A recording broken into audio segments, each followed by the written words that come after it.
Hello students, today we are going to start with the poem Fire and Ice.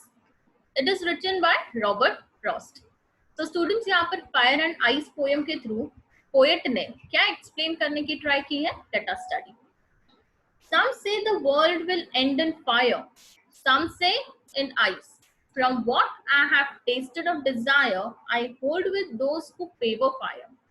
तो students यहाँ पर क्या बताया गया है कि वर्ल्ड जो है वो फायर की वजह से एंड हो जाएगी। कुछ लोग से कहते हैं कि वर्ल्ड जो है वो फायर की वजह से एंड हो जाएगी एंड कुछ कहते हैं कि वर्ल्ड जो है वो आइस की वजह से एंड होगी। मतलब फायर यहाँ पर किसको बोला गया है? The earth's crust will heat up so intensely कि पूरा वर्ल्ड जो है वो क्या हो जाएगा, आग लग जाएगी वहां पर। Clear? So set of group, जो एक ग्रुप है वो बोल रहा है कि वर्ल्ड कैसे एंड होगी, फायर की वजह से। एंड सेकेंड सेट जो है पीपल का, सेकेंड ग्रुप जो है वो क्या बोल रहा है, आइस की वजह से होगी। यहाँ पर आइस की वजह से कैसे हो सकती है? टेम्परेचर जो है वो एकदम माइनस में चला जाएगा, जिसकी वजह से यहाँ पर लाइफ एग्जिस्ट ही नहीं कर पाएगी। क्लियर? तो यहाँ पर दो सेट ऑफ कंक्लूजन हम देख सकते हैं, आइडियाज है। From what I have tasted so of desire, I hold with those who favored fire. So अब जो पोएट है वो बोल रहे हैं कि अगर वर्ल्ड को एंड होना है तो मैं किसे फेवर करूंगा? मैं फायर को फेवर करूंगा। मतलब अगर आइस एंड फायर ये दोनों में ऑप्शन है कि वर्ल्ड कैसे एंड हो सकता है, तो मैं फायर को चूज करूंगा यहाँ पर। Clear students? सो ये फायर को यहाँ पर डिजायर के साथ मैच किया है, या फिर आप बोल सकते हो फायर एंड डिजायर को यहाँ पर एक साथ बताया गया है। Clear? It is the meaning, desire को ही फायर बोला है। But if it had to perish twice, I think I know enough of hate. अब यहाँ पर क्या बोला है students, first and second stanza में, कि अगर अर्थ दो बार पेरिश होना मतलब क्या होता है स्टूडेंट्स? खत्म होना। अगर ऐसा है कि अर्थ को दो बार अपॉर्चुनिटी मिलती है खत्म होने की, डिस्ट्रॉय होने की, तो सेकेंड रीजन जो होगा वो हेट होगा स्टूडेंट्स। बिकॉज आप देखोगे ह्यूमन नेचर होता है, डिजायर, हेट, ह्यूमन इमोशंस जो है वही वर्ल्ड का एंड करते हैं। तो यहाँ पर अगर सेकेंड टाइम अर्थ को अपॉर्चुनिटी मिली कि पेरिश होने के लिए, तो ये किस वजह से होगी? हेट की वजह से होती है। बिकॉज पोएट को पता है आज ह्यूमंस का नेचर जो है वो हेट से भरा हुआ है। लोगों की नेचर जो है वो एक दूसरे के टुवर्ड्स हेट्रेड का ज्यादा फीलिंग रखते हैं। तो सेकेंड रीजन होगा तो वो हेट की वजह से होगा। एंड हेट को यहाँ पर कैसे सिंबलाइज किया गया है? आइस के थ्रू। क्लियर? जैसे ऊपर डिजायर को फायर के थ्रू एक्सप्लेन किया गया है, वैसे यहाँ पर हेट को आइस से सिंबलाइज किया गया है। To say that for destruction ice, it also is also great and would suffice. Suffice का मतलब कि करेक्ट है। Yes, it is correct.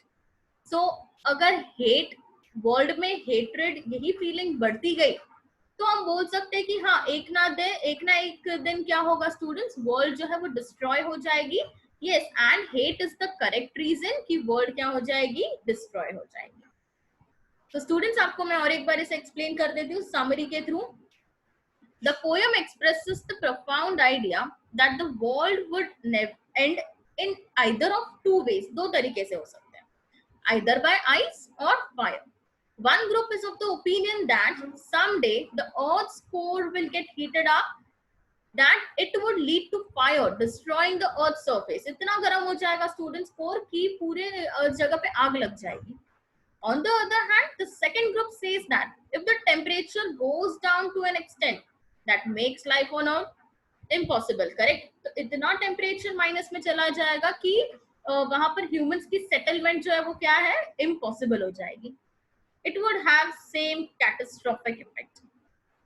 तो जो पोएट है वो क्या बताना चाहते हैं? The poet then compares fire with ice, fire and ice with the destructive features of human emotions, that is desire and hatred. जैसे मैंने आपको बताया था, fire and ice को किससे कंपेयर किया है? desire and hate से कंपेयर किया है।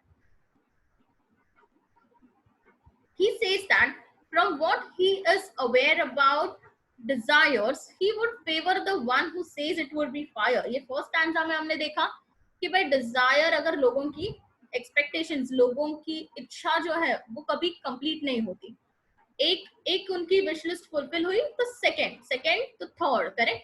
तो इससे हमारे रिसोर्सेज एक्सप्लॉइट हो रहे हैं, जो अर्थ है वो भी क्या हो रहा है स्टूडेंट्स, यहाँ पर अर्थ भी हील नहीं हो पा रहा है, आप देखोगे बहुत ही डिस्ट्रॉय हो रही है रिसोर्सेज हमारे यहाँ पर। तो यही हम रीजन दे सकते हैं कि ये गलत है। तो फायर की वजह से क्या हो सकता है, डिजायर की वजह से आग लग जाएगी अर्थ पे एंड पूरा वर्ल्ड डिस्ट्रॉय हो जाएगा। By saying so, he brings about the idea that human beings let their emotions rule them and the consequences is, we can say, destructive. तो यहाँ पर इमोशंस, ह्यूमंस क्या करते हैं, ह्यूमंस को अपने इमोशंस पे जरा भी कंट्रोल नहीं है, वो अपने माइंड को कंट्रोल नहीं कर सकते, इसलिए क्या होता है यहाँ पर डिस्ट्रक्शन हमेशा हो जाता है।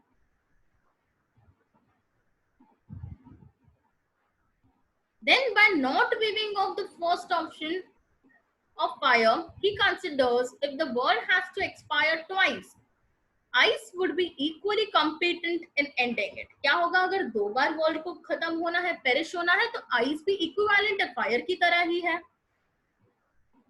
He brings a contrast about ice and hatred. The human capability of insensitivity and hatred has the potential for destruction. अब लोगों में जो हेट्रेड है ना स्टूडेंट्स, उसमें बहुत ज्यादा पोटेंशियल है, इतनी ज्यादा लोगों में हेट्रेड है कि वो पूरे वर्ल्ड को क्या कर सकती है, खत्म कर सकती है। आपस में लड़ते हैं लोग, करेक्ट, तो जिससे वर्ल्ड क्या हो जाएगी, डिस्ट्रॉय हो जाएगी। Though slow and steady, it has the same effect that desire has on us. So if given an option between fire and ice, ice would be just as good as fire to destroy the world. So अगर option दिया जाएगा कि fire या ice क्या destroy करेगा world को, तो poet बोलते हैं कि ice is not lagging behind, ice भी उतना ही इक्विवेलेंट इंपॉर्टेंट है जितना फायर वर्ल्ड को डिस्ट्रॉय करने में। तो स्टूडेंट्स यहाँ पर इंपॉर्टेंट ये है कि जो पोएट है उन्होंने जो डिस्ट्रक्टिव टर्म्स है, फायर, हेट, उसको डिजायर एंड बोल सकते हो आइस, डिजायर एंड हेट जो उसको फायर एंड आइस के साथ कंपेयर किया है, ह्यूमन इमोशंस के साथ कंपेयर किया है यहाँ पर, and it is written by Robert Frost. It was all about this poem. It is very quite, short and simple poem. So thank you so much.